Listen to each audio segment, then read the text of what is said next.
Hello everyone. I know that Edge of Eternity's just released and that we are getting a Spider-Man set after this, but I want to skip ahead to something further down the line that has me much more excited. So in today's video, I will be looking at the Aang card Wizards have revealed from the upcoming Avatar The Last Airbender set, and then go on to talk about some of the things I would like to see from the set. Looking at the Aang card Wizards have revealed, we can infer a few things. First of all, it would seem Wizards have chosen to reuse the ally creature type to represent benders, rather than make a new creature type. This allows for backwards compatibility with existing cards, and forwards compatibility with future non-avatar cards. Second, we can see that there is a mechanic tied to the different types of bending. Now in my last video, I talked a bit about the iterative process of design, which entails improving upon something you've created over time. Creating something new, like the bending mechanic, is part of the innovative process of design, which is usually the first step of any design journey.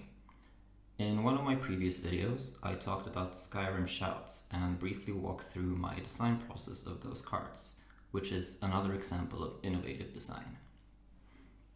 From this card alone, we can't really infer how the bending mechanic works, but my best guess at the moment is that it is simply a qualifier, meaning that Firebending 2 simply means that you firebend twice when this creature does something, maybe on entering or maybe on attacking. This qualifier then interacts with other cards, like Aang, that have you do something when you bend. This also allows for instants and sorceries to instruct you to bend.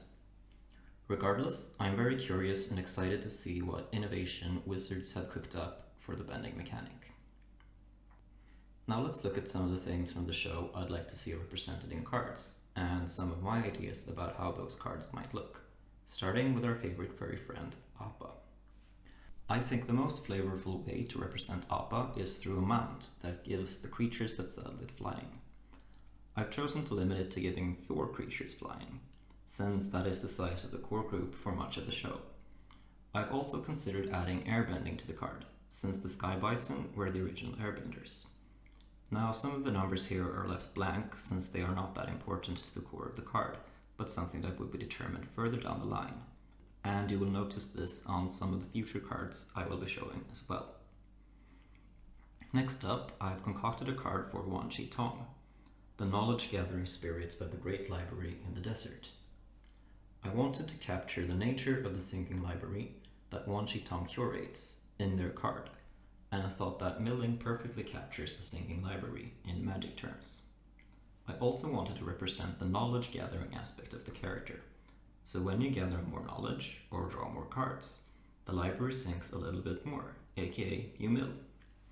And if Wan Chi Tong lives, you get rewarded for the knowledge you have gathered. The draw aspect of this card is obviously very powerful, and that is why I made it an upkeep trigger, so there's a window to interact. Nevertheless, the mana cost of the card might have to be changed for balance reasons. Another infamous spirit in the show is Ko, who steals your face if you show any reaction to it. Flavor-wise, I think creatures react with triggered abilities, so Ko exiles creatures that trigger their abilities, and can become copies of them for a turn. Next up, let's look at Azula. I think she is pretty clearly a Rakdos character. Now, without knowing what firebending actually means, it is still clear to me that Azula firebends, and shoots lightning bolts when she does so. Speaking of lightning bolts, let's look at Iroh's redirection. I thought it would be cool to represent this firebending technique that Iroh developed with inspiration from waterbending. This card allows you to change the target of a spell and then bolt the controller of that spell.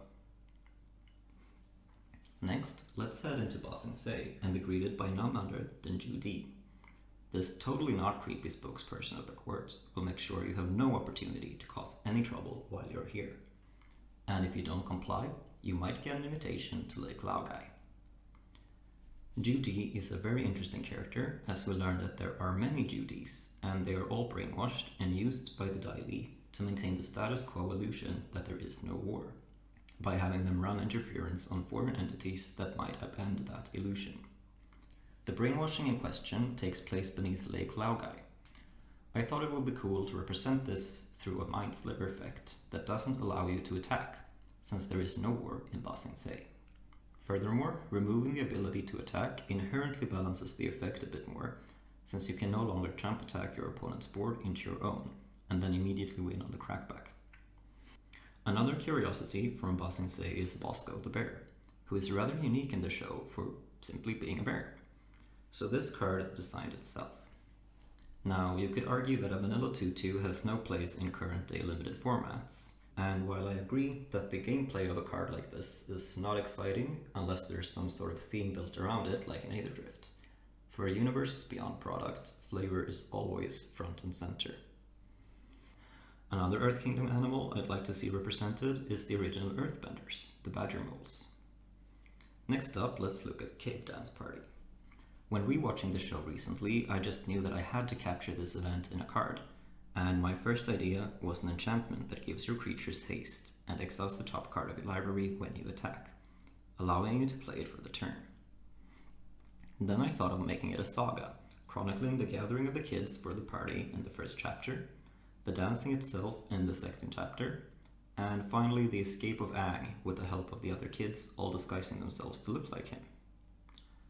While in the Fire Nation, the group also encounters an old waterbender by the name of Hama, who has created a cruel form of waterbending called bloodbending, which allows you to manipulate the very blood in someone's veins.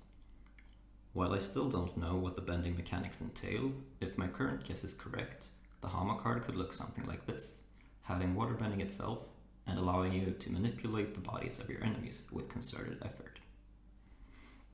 In Magic the Gathering, meteors are usually represented in artifacts that deal 2 damage on ETB and produce mana of any color, as seen on the Meteor card and Roxanne. At one point, Sokka forges a sword out of meteorite ore, and if represented on a magic card, it would probably look something like this: an equipment that deals 2 damage on ETB and produces mana of any color. Unfortunately, this is very similar to the recently released Lionheart from Final Fantasy. Let's move on to the big showdown event of the Day of Black Sun. This is when the other nations decide to strike back at the Fire Nation when they are at their weakest and cannot use their bending during a solar eclipse. At this point, Aang is believed to be dead by most, and the plan was for Aang to surprise the Fire Lord and defeat him during the eclipse. Unfortunately, the Fire Nation was prepared, and the attack force arrives to find the capital empty. I decided to represent this event through a 3-chapter saga, with the first chapter mobilizing the attack force by creating some creature tokens, the second chapter unveiling that the avatar is alive, by returning a creature with mana value 4 or less to the battlefield, and the last chapter showing that the firebenders have evacuated, by returning all firebenders your opponents control to their owner's hands. That's all of the cards I have prepared at this time, but there are many more legendary characters I'd like to see represented in the set, such as the Fire Lord, Cabbage Man, and Avatar Kyoshi. Please let me know what you think of my interpretations in the comments below, and feel free to share your own ideas. Like the video and subscribe. And as always, have a good day!